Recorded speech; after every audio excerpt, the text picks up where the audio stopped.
Jodi, terve taas. Se on Jari tässä, Big J. Iso J. Taas mä mietin vähän näitä maailman menoa ja ihmettelen tätä, kuinka tämä työn hakeminen on semmoinen hauska maailma. Täältä aina löytää tämmöisiä uusia juttuja. Ja nyt mulla on tämmöinen kadonneen kontaktin ja CV-konsultin kummitus, työnhaku ja villilänsi ajatuksena. Ja mä kuulin jossain vaiheessa, että tämmöisistä täydellistä CVistä voi maksaa useita kymppejä ja niitä myydään tuolla sitten erilaiset palveluista. Ja mä kuulostelen sitä, että se on aika paljon, että eihän me kymppejä ruveta maksaa ja kyllähän mä nyt näitä itsekin teen.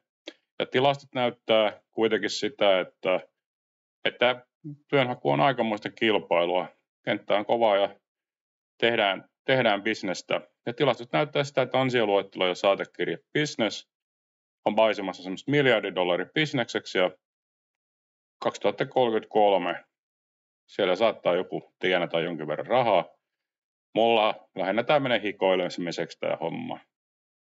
Mutta anyway, se kaikki alkoi tuossa vuodenvaihteessa, kun olin tässä työttömäksi jäämässä ja pistin tuon vihreän palluran, niin sieltä tuli semmoinen yhteydenotto semmoista Brownilta ja se ehdotti työpaikkaa, mutta sanoi, että pitäisi lähettää CV ja kiirekin olisi hirveä.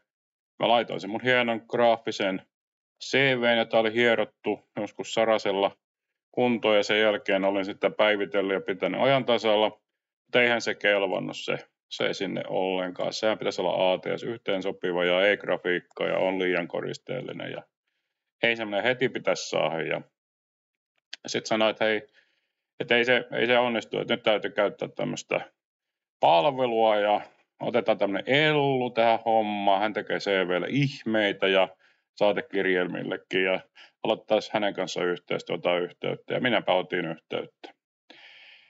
Joo, täytyy kyllä myöntää, Ellu oli hyvä tyyppi. Sen kanssa keskusteltiin ihan päivittäin.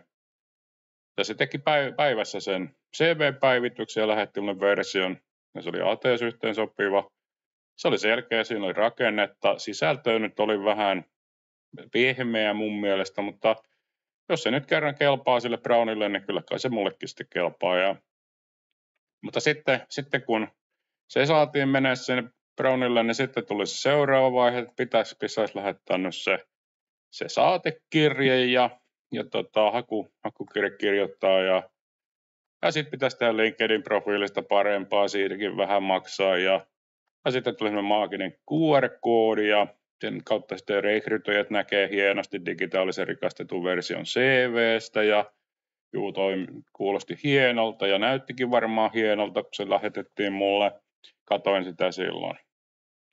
Joo, sitten vasta myöhemmin tuossa Recruit-boosterissa, kun oli ja kehuskelin, että mulla on semmoinen QR-koodi. Sitten menin katsoa sen QR-koodin sisältöön ja sieltähän pamahti ilmoitus, että nyt on tämä ilmaisversio sitten lakannut ja ei tänne pääse sisään enää tähän osoitteeseen.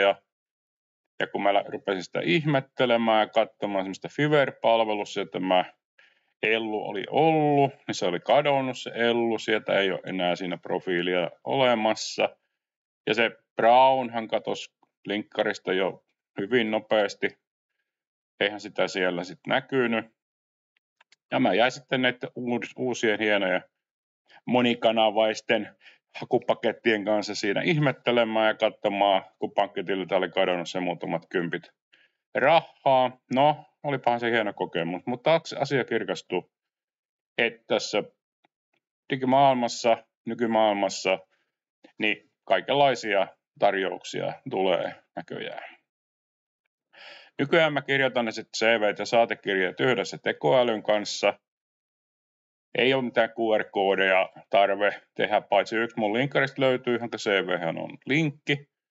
Ja se ei katoa nyt 15 päivän päästä. Ei ole kokeiluversioita, ei ole katoamistemppuja. On vaan semmoista rehellistä yhteistyötä AI:n kanssa ja sitten ei tule laskuja. Ja mä päätän ihan itse, laitetaanko grafiikkaa ja kuvia CV:hen tai ei. Niin, juu. Ja nytkään tämän kumppanin nimi ei ole sitten Rauli tai Ellu tai Brown. Se on vaan Se on vaan mun käyttämää tekoäly. Ja miksi mä kirjoittelin sitä just tänään?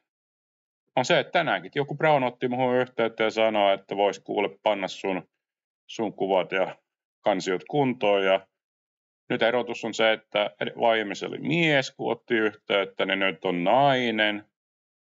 Ja tosiaankin nämä nimet on ihan keksittyä, että ne herättäisi ajatuksia. Mutta anyway, jos tykkäsit tästä, paina tilaa, tykkää. Ja näitä saattaa tulla tai olla tulematta tänne kanavalle.